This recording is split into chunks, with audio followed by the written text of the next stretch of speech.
നമസ്കാരം, media vision വാർത്തകളിലേക്ക് സ്വാഗതം. കോഴിക്കോട് ജില്ലയിലെ ആദ്യത്തെ വയോഫോക്ക് ചെമ്മീൻ കൃഷി പേരാമ്പ്ര എടവരാട് ആരംഭിച്ചു. 60 സെന്റ് സ്ഥലത്ത് 12 കൂറ്റൻ ടാങ്കുകളാണ് കൃഷിക്കായി സജ്ജീകരിച്ചത്. പേരാമ്പ്ര ഗ്രാമപഞ്ചായത്തിലെ 1-ാം വാർഡ് മഞ്ചേരിക്കുന്നിലെ നെല്ലിക്കുന്ന് അമ്മദിന്റെ വീട്ടുപറമ്പിലെ 60 സെന്റ് ഭൂമിയിലാണ് ബയോഫോക്ക് വനാമി ചെമ്മീൻ കൃഷി ആരംഭിച്ചതെന്ന് ചെമ്മീൻ കർഷകൻ മജീദ് പറഞ്ഞു. കോഴിക്കോട് ജില്ലയിലെ പേരാമ്പ്ര പഞ്ചായത്തിൽ 1-ാം വാർഡിൽപ്പെട്ട എടവരാട് പ്രദേശത്ത് മഞ്ചേരിക്കുന്നിലാണ് ഈ പദ്ധതി തുടങ്ങിയത്. ഇത് ഏതാണ്ട് ഇപ്പം 1-2 വർഷത്തോളമായി ഇതിൻ്റെ പ്രവർത്തനങ്ങൾ നടന്നുകൊണ്ടിരിക്കുകയാണ്.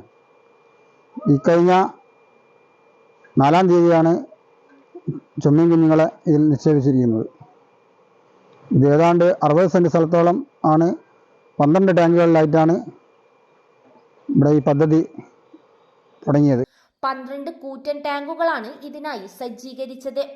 കേരള ഗവൺമെന്റുകളുടെ സഹായത്തോടെയാണ് ഫിഷറീസ് വകുപ്പ് നേതൃത്വത്തിൽ 3 ലക്ഷത്തോളം ചെമ്മീൻ കുഞ്ഞുങ്ങളെയാണ് പരീക്ഷണാടിസ്ഥാനത്തിൽ ടാങ്കുകളിൽ നിക്ഷേപിച്ചത്.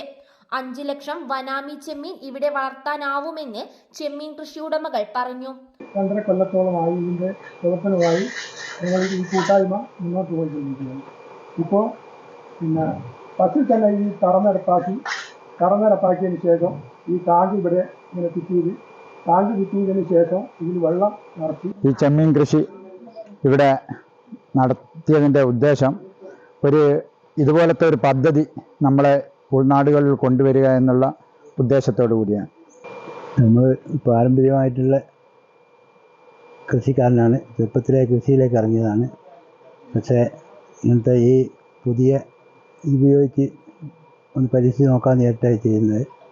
24 മണിക്കൂറും കറണ്ട് വർക്ക് ചെയ്യേണ്ട ഒരു ഇതാണിത്. എന്നാൽ മാത്രമേ ചെമ്മീൻ ഇതിൽ വളരുകയുള്ളൂ. കടൽ വെള്ളം പോലെ തന്നെ തിരയടിക്കുന്ന രീതിയിലേക്ക് അത് കറണ്ട് പോയി കഴിഞ്ഞാൽ ലംബാഡിൻ്റെ മോട്ടർ ജനറേറ്റർ വെച്ചുകൊണ്ടാണ് ഇത് വർക്ക് ചെയ്ത്. 6 പേർ ചേർന്നാണ് ഈ പദ്ധതി നടപ്പിലാക്കിയതെന്ന് ഇവർ പറഞ്ഞു. ഒരാൾ സദാസമയവും ഉണ്ടാവുമെന്ന് തൊഴിലാളി പറഞ്ഞു. ഇനി ഇവിടെ നിന്നും ചെമ്മീൻ കയറ്റുമതി ചെയ്യാൻ സാധിക്കുമെന്ന പ്രതീക്ഷയിലാണെന്ന് പാർട്ട്ണറായ മുഹമ്മദ് പെരിഞ്ചേരിക്കടവ് പറഞ്ഞു. കോഴിക്കോട് ജില്ലയിലെ ആദ്യത്തെ വനാമി ചെമ്മീൻ പദ്ധതിയാണെന്നും ഇവർ അവകാശപ്പെട്ടു. News bureau, media vision.